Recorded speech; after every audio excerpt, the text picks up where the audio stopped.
Here's the top of the water heater, and of course it realistically doesn't look like it's too badly damaged. You have a little bit of calcium deposits, some crud, a little bit of dirt, and of course the metal vent or the adapter that sits on top of the water heater and is used for the exhaust gases on a gas heater. You're not going to find this on an electric heater.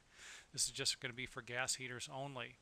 Um, Realistically has a little bit of damage to it from the water leaking. Here's another view of the top. Realistically, you can see that there's a lot of the white is the calcium deposits. At least I'm assuming they're the calcium deposits. The orange, of course, is the rust. And of course, again, like I said, the water heater top doesn't look like it's really in bad shape. A little bit of cleanup maybe, and of course some paint, and you might be okay. However, the side of the water heater is damaged, and of course this is actually where the strap was.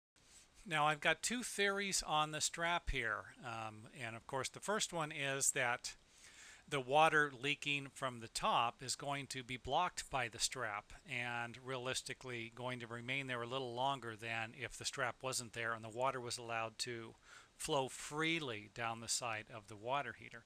My next theory is that we have two different types of metal.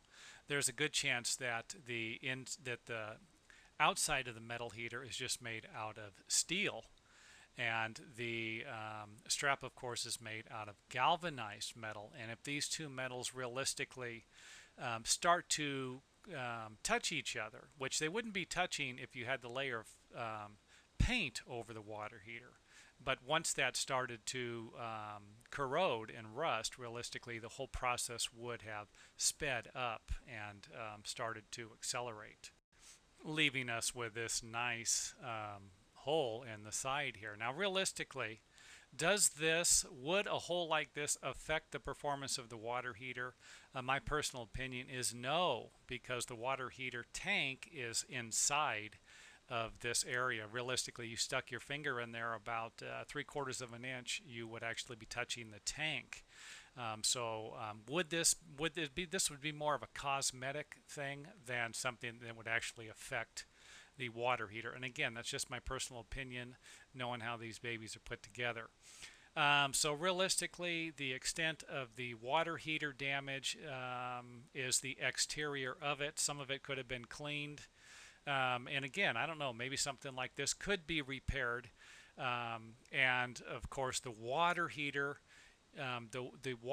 operation realistically wouldn't have been affected by the cosmetic damage currently. That doesn't mean that it wouldn't have been affected a few years from now as this damage started to erode more of the metal in different areas. So realistically, that's it. That's the effect right there of a small water leak leaking on top of your water heater.